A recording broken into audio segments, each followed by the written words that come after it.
Marami sa atin guys no kampante ta og nakalimot ta sa bukas or sa ugma. Daghan sa atoa guys na kanang nagsaligta sa kanang tabang sa atong nanay, sa atong tatay.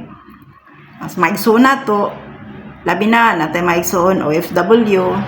Dali ra nato sila maduulan. Dali ra nato sila mapangayo og tabang. For example, sa isang pamilya, ang asawa nag-abroad, ang husband or ang bana nasa bahay lang, no? Daghay nga na, daghan po'y nasa abroad ang bana, ang asawa nasa balay, nag-alaga ng mga anak. Pero guys, wag nating kalimutan na paano na lang kung magkakasakit ang naghanap buhay sa isang pamilya.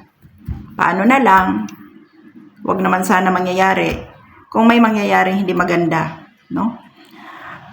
Nakalimutan natin guys na yung sarili nila, nakalimutan na din nila dahil sa pagtatrabaho nila para lang gyud matustusan ang pamilya na nasa Pilipinas, no? Mahirap. Nakalimutan nilang magtira sa kanilang sarili. Nakalimutan na nila na tatanda din sila.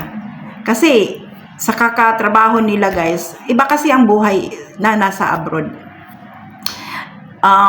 Yung isip mo kumikita, yung katawan mo pagod sa trabaho. Yun talaga ang mga OFW. Kaya proud ako sa mga OFW dyan. Kaya guys, kita na nasa Pilipinas, mga anak ta, kita ang bana, kita ang asawa na nasa Pilipinas. Kanang kung naman ganito ay madawat sa atong pamilya or nanay nato, tatay nato, or sa atong husband or asawa ba, huwag nating ubusin guys. Magtira ka kahit konti. Kahit papano mayroon kang naitago. Kay dili permanente nga ang trabaho sa isang breadwinner, permanente.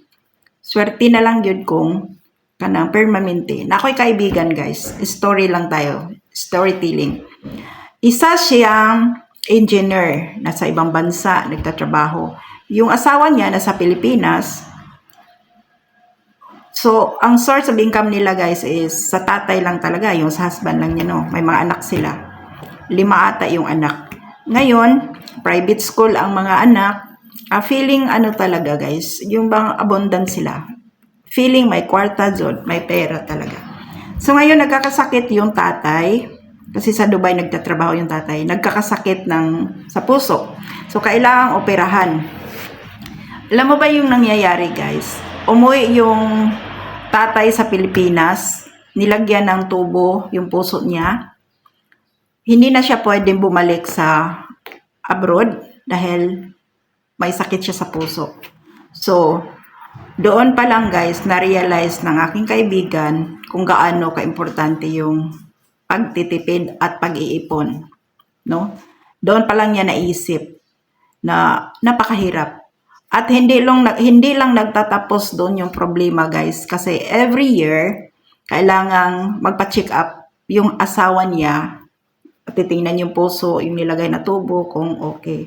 Kung hindi, papalitan na naman. So another gastos na naman. So ganun ang nangyayari, guys. So doon ako na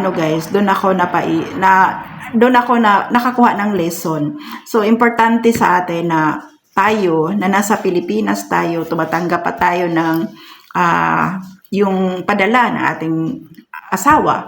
Kailangan din tipid, no? Magtipid tayo, and then wag natin turuan yung mga anak natin na magiging magasto sila. Kaya lang matuto rin silang magtipid at mag-ipon din sila, no? Kahit sa baon nila, turuan natin silang marunong mag-ipon.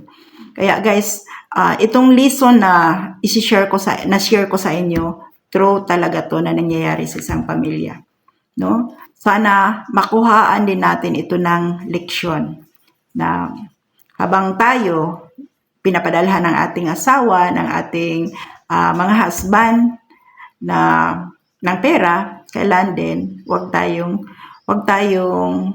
aasa lang doon. Kailan din gagawa din tayo ng paraan na kahit papaano mayroon tayong kikitain.